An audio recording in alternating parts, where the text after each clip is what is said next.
So another day, another rainstorm. It's been raining all night. Well, what sucked is yesterday we were tuning the Corvette and I left my truck out here and left the windows cracked.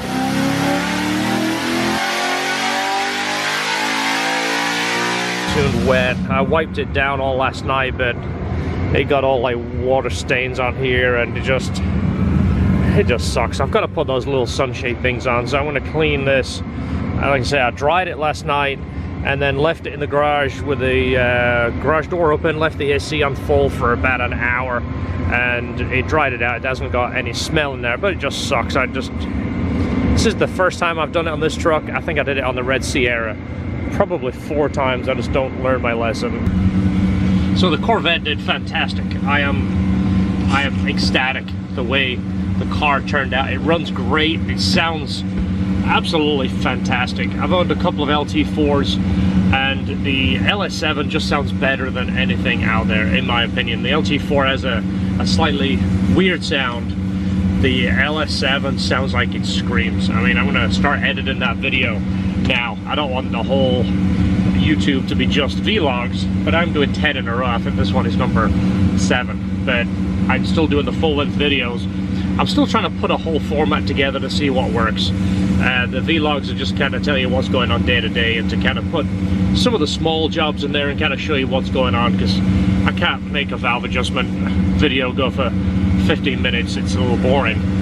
So we're possibly gonna do like a full-length video on a Friday, something like that. Let me know, comment below, tell me what you think. And again, I'm putting this content together to see what's popular and see what people enjoy. We have our, our regular followers that will tune in for anything. I mean, they'll watch me wipe down the interior of a Colorado if I put a video about it. But I have the new followers that just want to see what's going on, want to see what LHD's about. So this car is ready to go. The customer is picking it up this morning. Let me show you around this one real quick. All right, so it's the new Science of Speed kit with the additional tensional pulley. It's the 1200 kit with the LHT revisions. Of course, we've done an air-to-air intercooler on this. Now, we'll explain this on another video. This doesn't make as much peak power as the water-to-air because obviously it's got a longer path with the pipe in, a little bit more of a pressure drop. But intake temp's much cooler, more sustainable. If this is a track car, which this is going to be used as a track car, this is much more efficient for the cooler temps.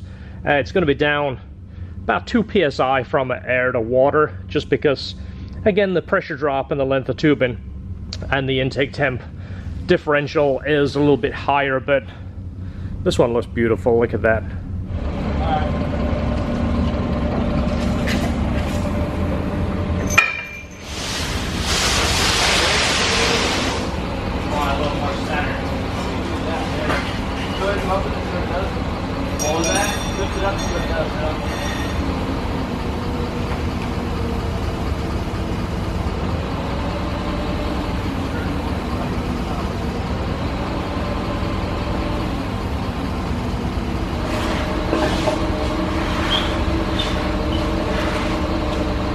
Yeah, you see the size of that pallet?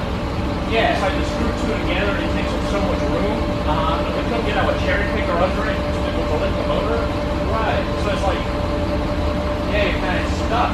Yeah. All set? Perfect, yeah. Can you get out right there? Yeah. Let me know if you need it moved again. No, it should be good now. Okay, that's when we put it in. Yeah. The final step. Yeah. So it came on 2 pallets. This was the first pallet. I think it broke, so they said, you know what, let's just put another pallet under it and screw the 2 together. So it's just a massive piece. It just takes up so much room and it just kind of makes it difficult to get cars in and out. Now it takes up a whole lot less room. We can work on it and do what we need.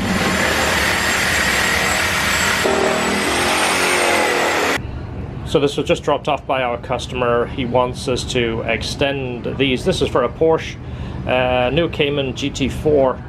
He's modifying the exhaust from a GT3, I think, and he wants to put different tips on it. He needs them to stick out a little bit more, so we just need to match that size and extend them a little bit for him.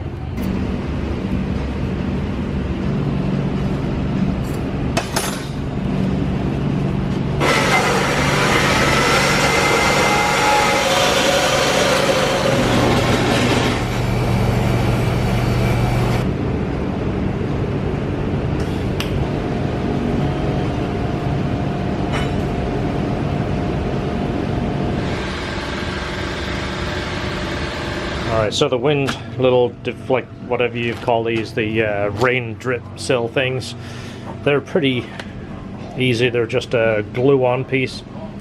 The Sierra had like a bolt and then it kind of jammed in there. This just sticks to the outside. It's kind of cheesy, but we're doing it for convenience this time. I don't want to get the truck wet, and leaving it out in the sun, even with the sunshade up, it gets extremely hot. So let me go ahead and prep the surfaces real quick.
Well, I gotta say, that looks like absolute crap.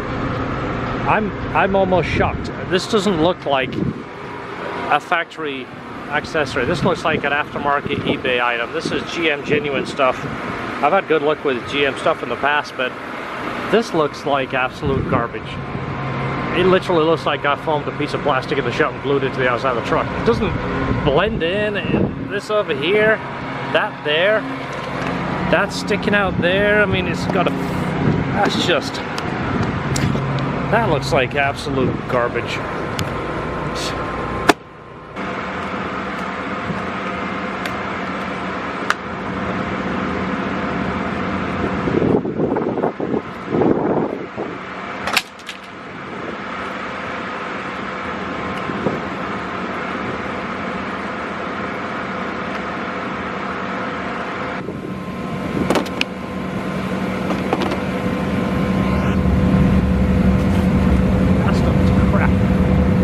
I gotta say, I am shocked.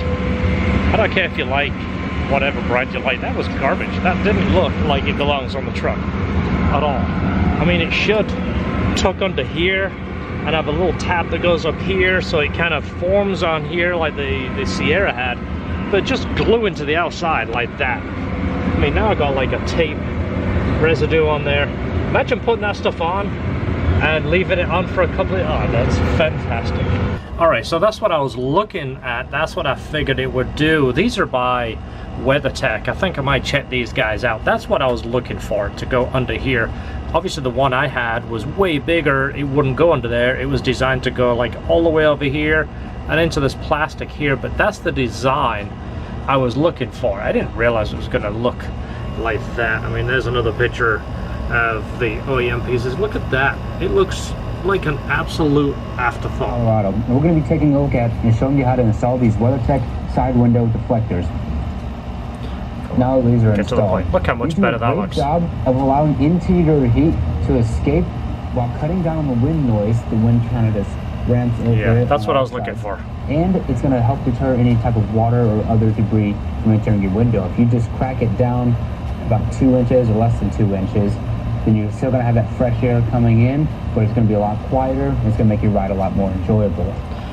And you're not going to flood your truck when it rains and you leave your windows cracked. So I guess WeatherTech window visors, I guess vlog number 8 might be some of those.